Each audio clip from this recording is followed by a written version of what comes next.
Aunque hoy en día los medios de comunicación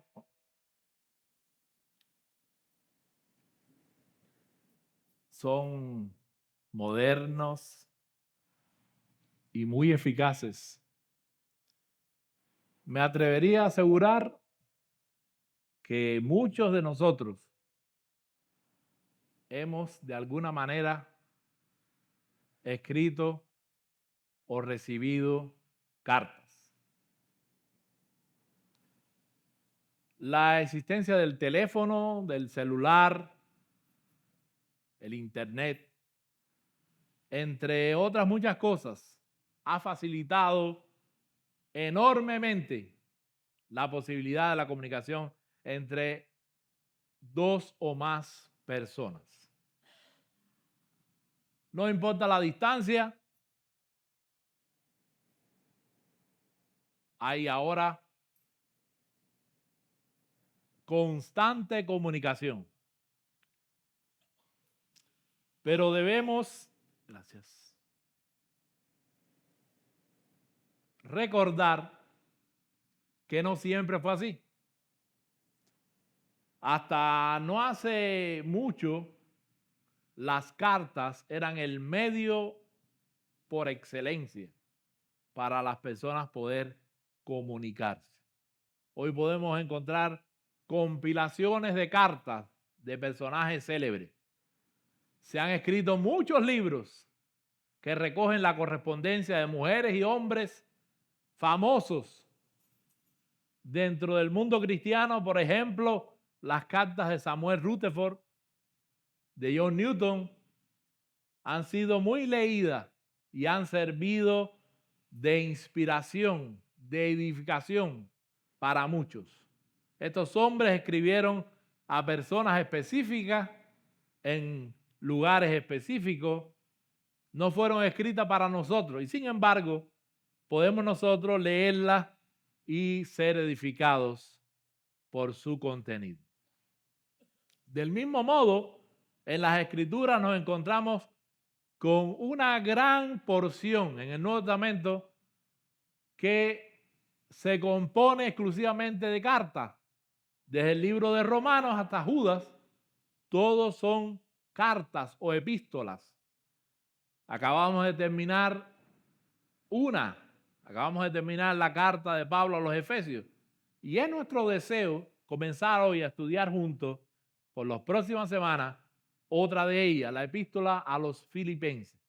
Esta es una carta dirigida a un grupo de personas en la ciudad de Filipos.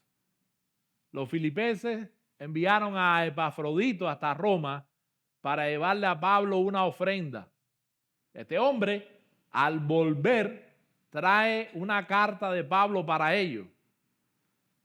Dice el capítulo 4 de la carta, verso 18, pero todo lo he recibido y tengo abundancia, estoy lleno, habiendo recibido de Epafrodito lo que enviasteis, olor fragante, sacrificio acepto, agradable a Dios. Y en el capítulo 2, versos 28 y 29, así que le envío con mayor solicitud para que al verle de nuevo os gocéis y yo esté con menos tristeza. Recibidle pues en el Señor con todo gozo y tened en estima a los que son como Él. Vamos a tener una oración. Padre, gracias. Y ahora nos ponemos en tus manos. Úsanos para gloria y honra tuya en esta parte introductoria de la carta a los Filipenses. Que también hoy podamos ser edificados. Perdona nuestras faltas y nuestros pecados. En Jesús tu Hijo. Amén. ¿Cómo llegó el Evangelio a Filipos? Bueno, esta carta, esta epístola, no salió del vacío. Fue escrita por una persona histórica a una iglesia histórica en un periodo histórico particular. De manera que es correcto y beneficioso conocer varios aspectos, varios detalles históricos antes de adentrarnos a ver ya detalles específicos de una carta, que no fue primeramente escrita para nosotros. Siempre debemos recordar que en un sentido estamos leyendo una correspondencia ajena. Si vamos a beneficiarnos del contenido de esta carta, entonces debemos tratar de entender lo más que podamos la situación tanto del escritor como de los lectores, porque solo así podemos nosotros extraer o lograr ver el sentido de las enseñanzas que el Espíritu Santo ha puesto aquí, ha dejado para aplicación a nuestras vidas. ¿Cómo fue entonces que el Evangelio llegó a la ciudad de Filipo? Quiero hacer un recuento del progreso del Evangelio por esa zona, en los viajes misioneros que tuvo el apóstol Pablo. Todo eso está descrito de una forma magistral en un libro histórico o que habla de historia, el libro de los Hechos. Mientras Roma estaba hostigando a los judíos rebeldes en Jerusalén, la ciudad de Antioquía fue un lugar de atractivo interés para ellos. A los judíos en Antioquía se les estaba otorgando la ciudadanía romana y de forma gratuita. Así que la comunidad judía creció en ese lugar. La ciudad tenía varias sinagogas que hablaban griego, era el inglés de la época. Uno de los primeros diáconos, Nicolás, según nos narra el libro de los Hechos, capítulo 6, verso 5, fue un prosélito de Antioquía, o sea, venía de ahí. Siendo la ciudad de Antioquía al mismo tiempo un centro administrativo romano, tenía una gran población no judía, haciéndola en cierto sentido una ciudad cosmopolita, en donde había gran orden, protección policial. Todos estos factores crearon una atmósfera propicia para que el mensaje del Evangelio corriera, se expandiera. Y cuando esos primeros discípulos fueron dispersos, ellos fueron a Fenicia, Chipre y Antioquía, según nos narra Lucas en el libro de los Hechos, capítulo 11. En estas ciudades fue donde ellos hallaron un refugio seguro. Bueno, cuando ellos llegaron allí, muchos respondieron al llamado del Evangelio. Cuando la iglesia de Jerusalén se enteró de lo que estaba pasando en Antioquía, enviaron a Bernabé, que entonces buscó a Pablo en la ciudad de Tarso. Pero luego se pasaron ahí todo un año enseñando la palabra, según nos dice Lucas en Hechos capítulo 11, a partir del versículo 22. Tan influyente y efectivo fue lo que surgió en aquel lugar que allí se le llamó por primera vez a los discípulos cristianos. Después de pasar un tiempo en Antioquía, Pablo le sugiere a Bernabé visitar de nuevo las ciudades donde anteriormente ellos habían predicado el Evangelio, para ver cómo estaban los hermanos. Entonces, cuando ocurre el desacuerdo de si llevar a Juan Marco con ellos o no, se separan y Bernabé toma a Juan Marco y se va para Chipre, y Pablo toma a Silas, que se había quedado en Antioquía después de llevar la carta enviada por los apóstoles, y se dirigen rumbo a Siria y a Cilicia. Pasan por Derbe y llegan a Listra, donde encuentran a Timoteo, quien Pablo también lo toma como compañero por el buen testimonio que tenía este hombre entre los hermanos. De Troa pasan por las islas de Samotracia, luego por Neápolis, que se encuentra allí la vía Ignacia, o sea, una carretera, una arteria importantísima para la transportación, que unía parte de las provincias orientales con Roma.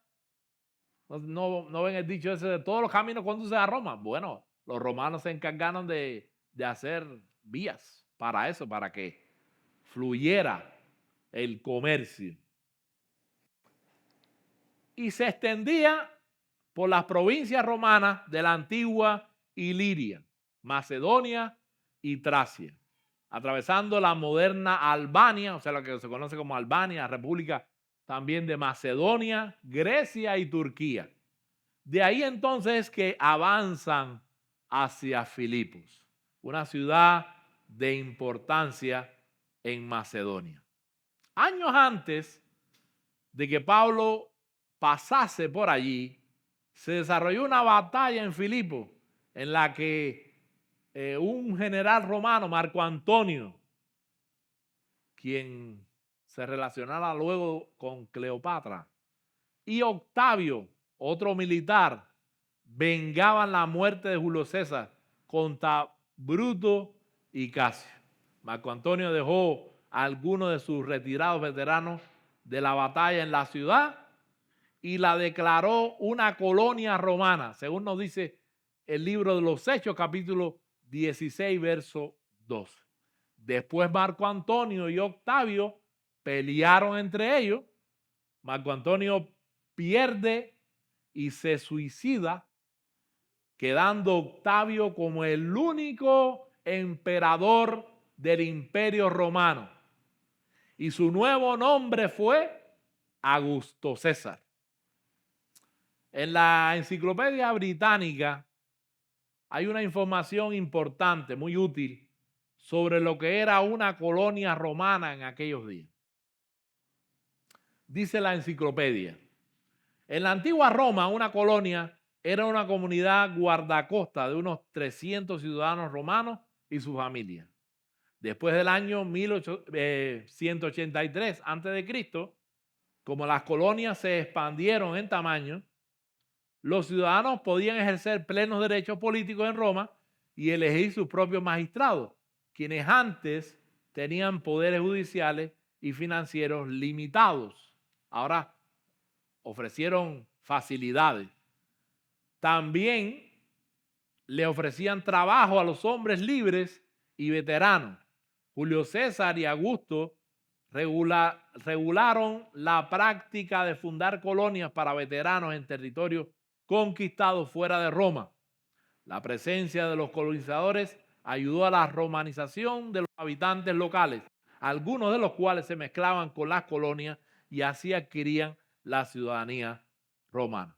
Para tener una idea de la importancia de la ciudadanía romana, deberíamos nosotros hacer un paralelo con el deseo de las personas hoy en día de obtener la ciudadanía española, por ejemplo, o si están en los Estados Unidos, obtener la ciudadanía americana.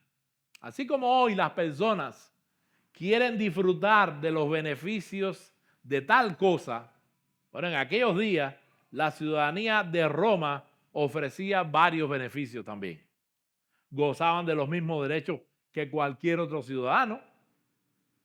Por eso vemos que Pablo una vez apela a esta ciudadanía.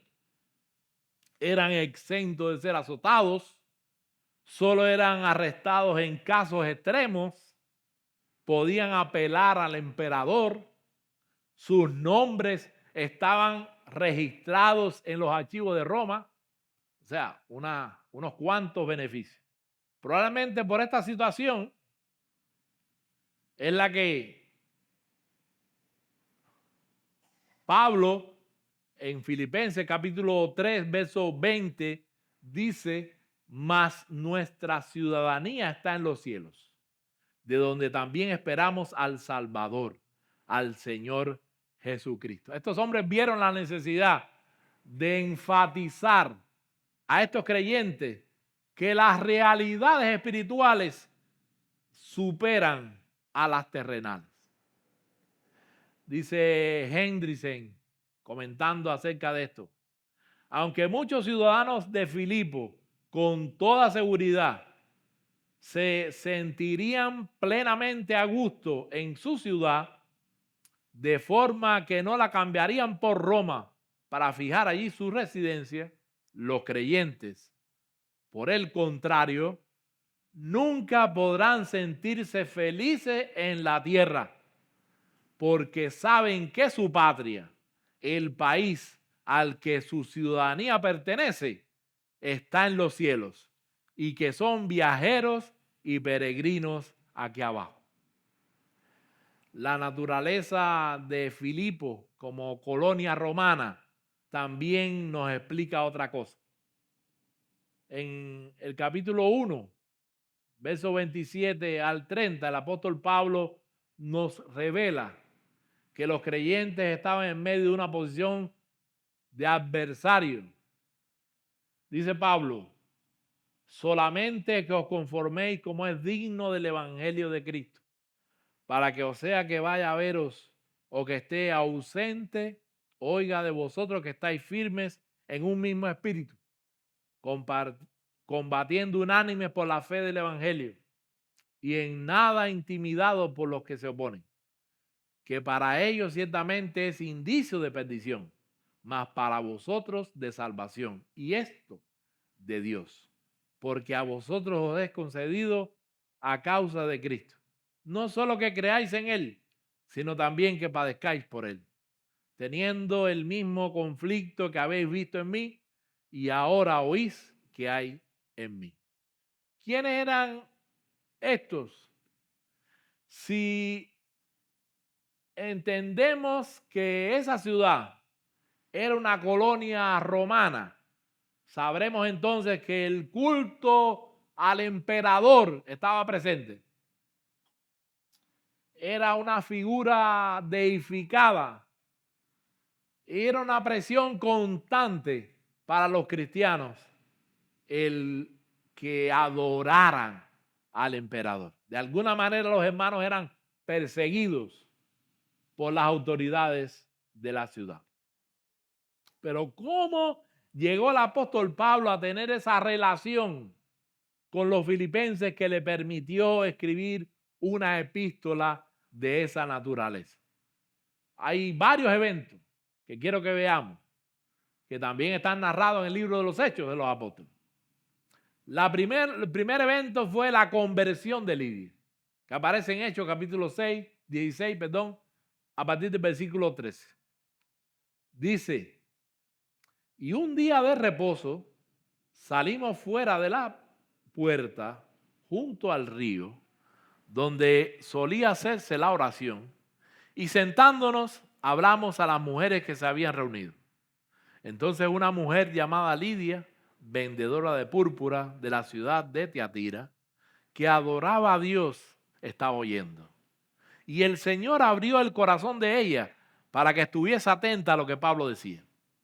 Y cuando fue bautizada y su familia, nos rogó diciendo, si habéis juzgado que yo sea fiel al Señor, entrad en mi casa y posad. Y nos obligó a quedarnos. Pablo y sus compañeros no se desanimaron por solo ver mujeres allí en ese lugar. Grandes cosas estaban por suceder en Europa. Otros líderes se levantarían después, pero Dios tenía su corazón puesto sobre esta mujer llamada Lidia. El otro acontecimiento fue la liberación de la mujer endemoniada, que aparece en el libro de los Hechos, capítulo 16, a partir del versículo 16.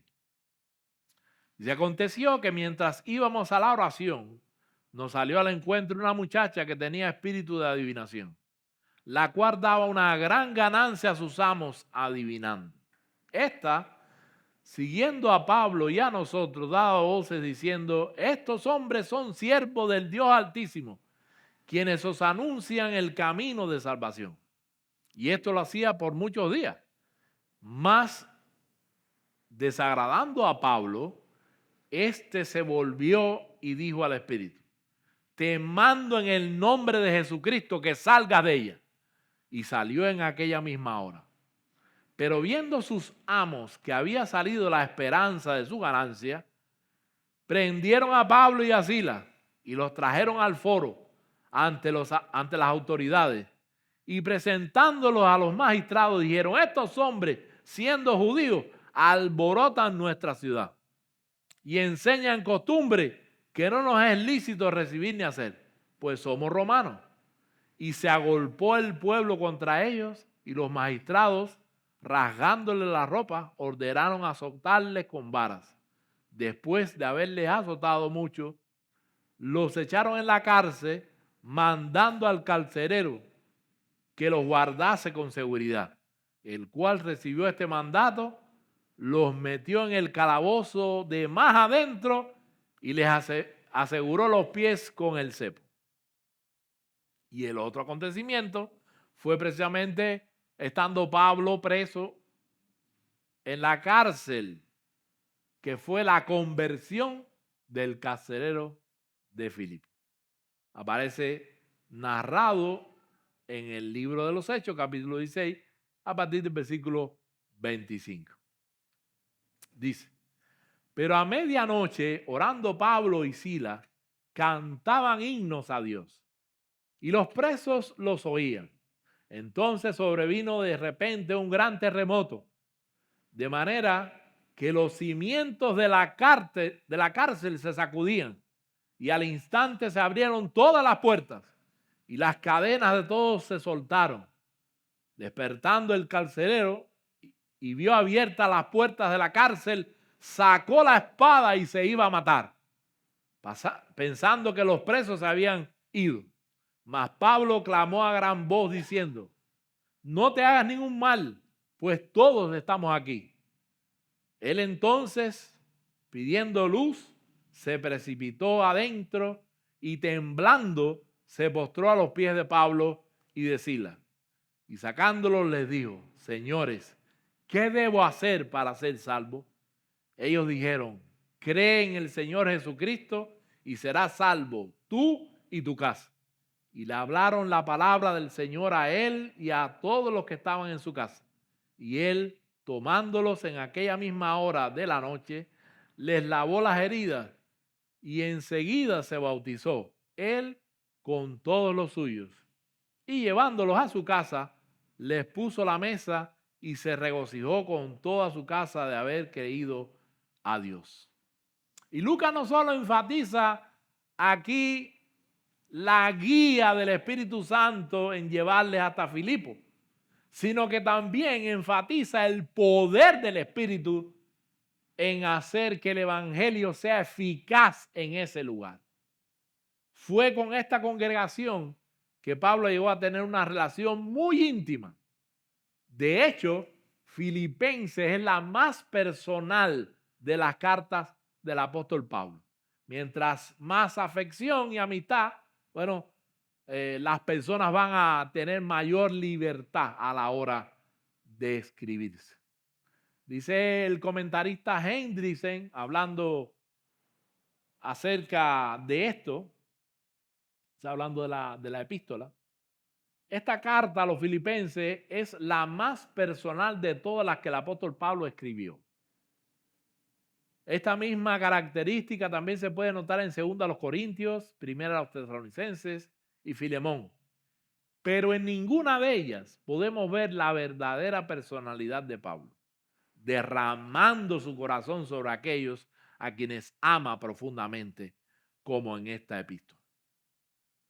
Otro comentarista, F. Bruce, dice, hablando de Pablo, su carta a los filipenses da al lector una idea del placer que esta iglesia le daba cada vez que pensaba en ella, y de su apreciación por la bondad y el afecto inagotable de sus miembros. Dice Caballosa también, ninguna otra carta de Pablo manifiesta una intimidad más profunda que la que aparece en la carta a los filipenses. Pablo les llama en la carta gozo y corona mía. Estos hermanos estaban muy cerca del corazón del apóstol y los filipenses le correspondían también de la misma manera. Poco después que Pablo le dijera, se fuera de allí, ellos le enviaron esa ofrenda, esa contribución financiera, una y otra vez, como dice Pablo. Él recibió de ellos el apoyo que rechazó, por ejemplo, de recibir de los corintios. También rechazó recibir una contribución de los tesalonicenses. O sea, razones pastorales que tuvo, no aceptó esa ofrenda. Sin embargo, la ofrenda de los filipenses la recibió con mucho agrado. Los reportes que trajo Epafrodito y el regalo de ese dinero mueven a Pablo a escribir y tratar ciertos asuntos, ciertos temas en esta carta. Aquí no encontramos, por ejemplo, la organización que tiene Romanos, o sea, la carta a los romanos, ni tampoco la epístola a los hebreos. No hay esa organización. Es una carta muy personal en la que varios temas son tratados, tocados. Los filipenses estaban preocupados por Pablo, quien estaba preso en Roma, y él les informa al respecto a través de este hombre. Timoteo y Epafrodito son eventualmente enviados por él y les da ciertas informaciones y directrices del lugar. Les exhorta, les consuela, les alaba, les da advertencia y procura mantener la unidad en la iglesia. Fue la carta de un pastor a sus ovejas.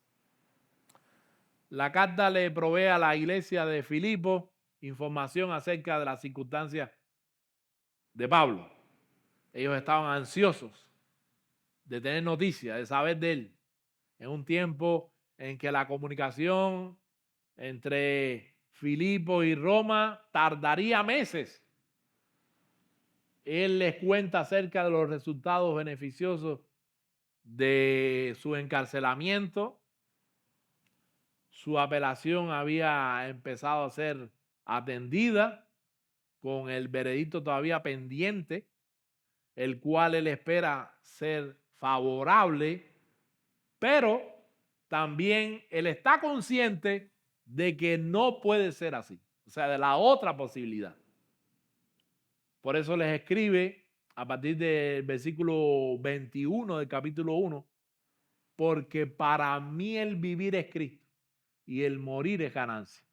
Mas si el vivir en la carne resulta para mí en beneficio de la obra, no sé entonces qué escoger, porque de ambas cosas estoy puesto en estrecho, teniendo deseo de partir y estar con Cristo, lo cual es muchísimo mejor, pero quedar en la carne es más necesario por causa de vosotros. Y confiado en esto, sé que quedaré, que aún permaneceré con todos vosotros, para vuestro provecho y gozo de la fe, para que abunde vuestra gloria de mí en Cristo Jesús, por mi presencia otra vez entre vosotros. Mis hermanos, ¿cuáles son las aplicaciones que podemos sacar nosotros? Si queremos ver la obra eficaz del Espíritu Santo, bendiciendo nuestros esfuerzos, bendiciendo nuestras empresas, cultivar una conciencia de la soberanía del Espíritu en los asuntos del reino de Dios. Es lo que tenemos que hacer. Ellos se quedaron allí, en esa ciudad, varios días, ¿no? Según nos dice Lucas en el libro de los Hechos. La llegada más lejana hasta ese momento de la historia estaba ocurriendo. Nunca el evangelio había llegado tan lejos como en esa ocasión.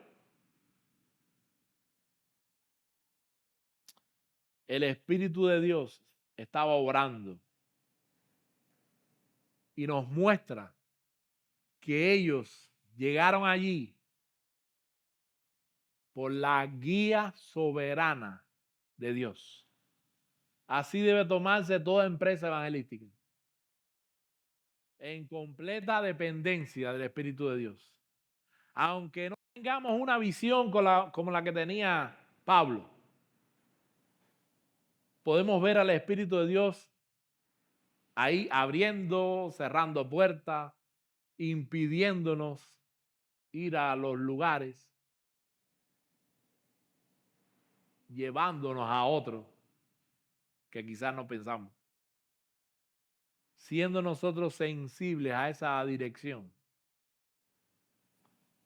es que podemos estar haciendo la voluntad del Señor mediante el sabio consejo pastoral y la orientación de las Sagradas Escrituras.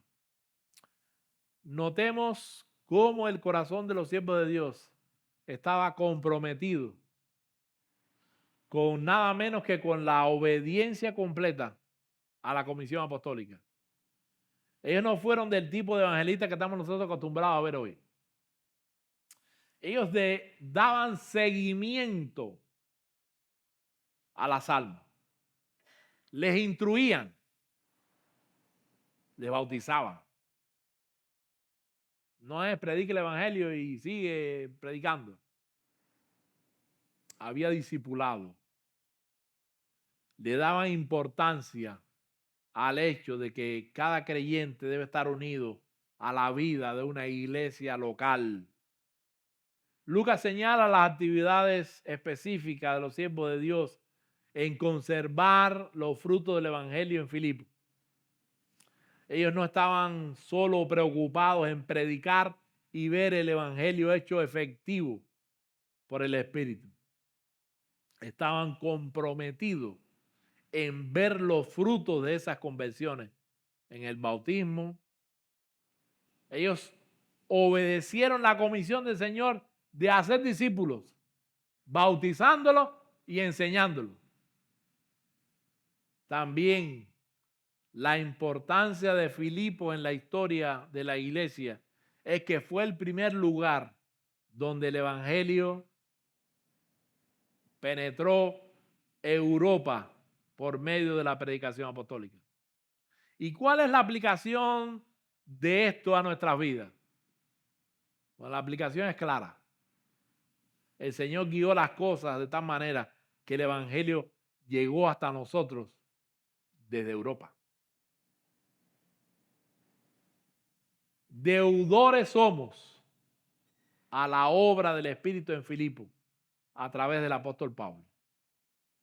Qué bendición que Dios nos incluyó a nosotros, los gentiles, dentro de sus planes redentores. Él no tenía que hacerlo. Su misericordia nos alcanzó cuando huíamos de él. Eso es lo que dice la Escritura. Y esto hablando desde el punto de vista general. Pero, ¿y qué si meditamos en las cosas que Dios ha hecho para alcanzarnos a cada uno de nosotros en particular? En mi caso específico y de muchos de ustedes, debemos pensar en cómo el Señor quiso llevar o traer el evangelio a Cuba. Específicamente usó a hombres del pasado para que llegara la obra evangélica a nuestra patria. Como después puso amigos, compañeros, familiares, compañeros de trabajo, etcétera, para predicarnos o ponernos en contacto con alguna iglesia.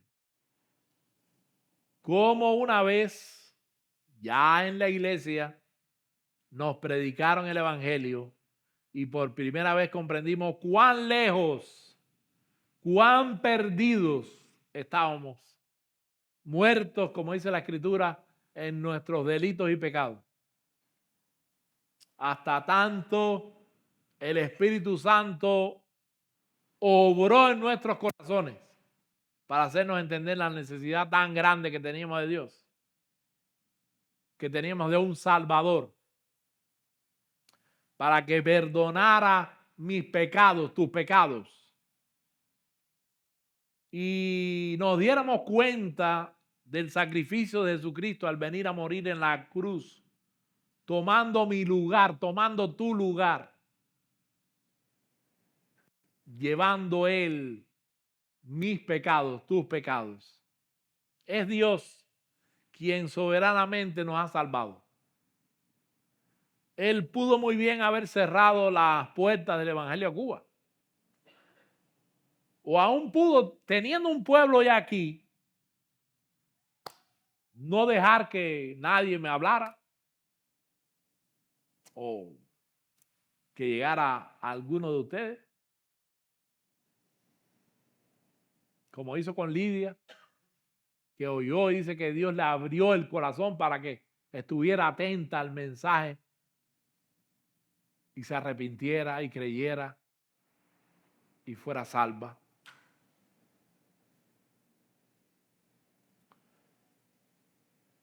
Y cada uno de nosotros tendrá una experiencia distinta. Pero en cada una debemos reconocer la misericordia divina. Y esa misericordia en la actividad soberana de Dios obrando en favor nuestro. Debe surgir en nosotros también ferviente oración por iluminación. El tener contacto con la palabra de Dios y el Evangelio de Jesucristo no garantiza que vamos a aprovechar el mensaje de la palabra de Dios. Si todavía eres extraño a la salvación y estás aquí hoy, si todavía no tienes a Cristo, si todavía no te has arrepentido de tus pecados,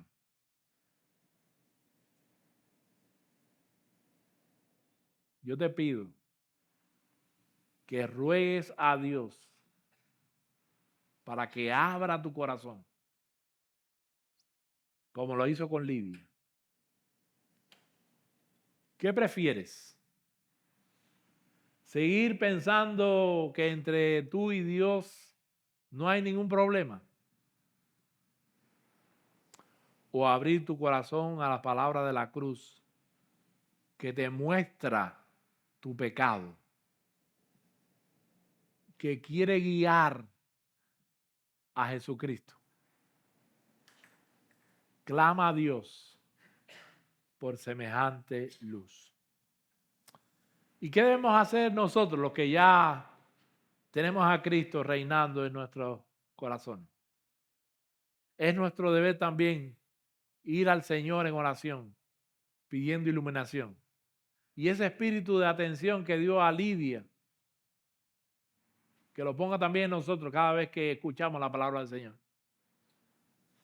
Que estemos atentos cuando el Señor nos habla. En esta ocasión, el Señor nos habla. En nuestra vida como creyentes hemos escuchado muchos sermones, muchos estudios. Y sabemos que no siempre lo hemos aprovechado igual. Si indagamos la razón, encontraremos que no siempre tuvimos esa atención obrada por el Espíritu de Dios en nuestro corazón. Entonces, oremos al Señor para que Él abra nuestros corazones, para estar atentos todo el tiempo cuando el Espíritu nos habla a través de su palabra. Y en particular, cuando en los domingos subsiguientes vengamos a este lugar a exponernos a las enseñanzas de la carta a los filipenses y con todos los sermones en general. ¿Tenemos algo de la visión del apóstol Pablo? Bueno, si bien no podemos ir a tantos lugares distintos como hizo Pablo, aunque no tengas el don de predicar el evangelio, ¿conoces algún celo de querer ver a las almas correr a los pies de Cristo? Oras por ello. Da seguimiento al compromiso de esta iglesia y de otras iglesias hermanas con la extensión del reino de Dios. Quiero terminar leyendo el libro de Romanos, capítulo 9, los 3 primeros versos. Verdad digo en Cristo, no miento.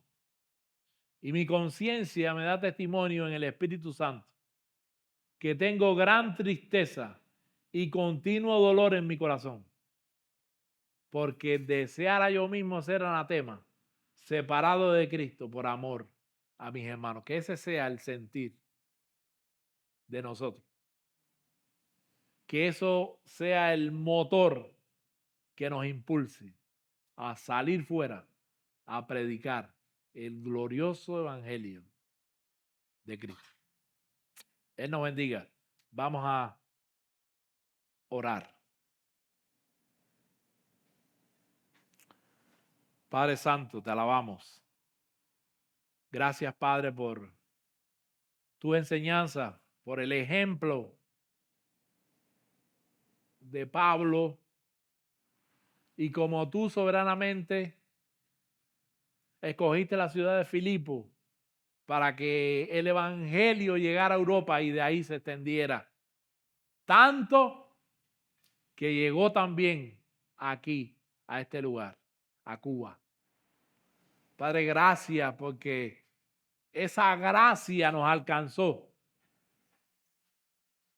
Permítenos ahora ser conscientes de todo el beneficio recibido de ti y que queramos aprender para salir fuera a predicar el evangelio. Gracias, Señor. Ahora llévanos con bien y con tu paz a nuestras casas. En el nombre bendito de tu Hijo Jesús. Amén.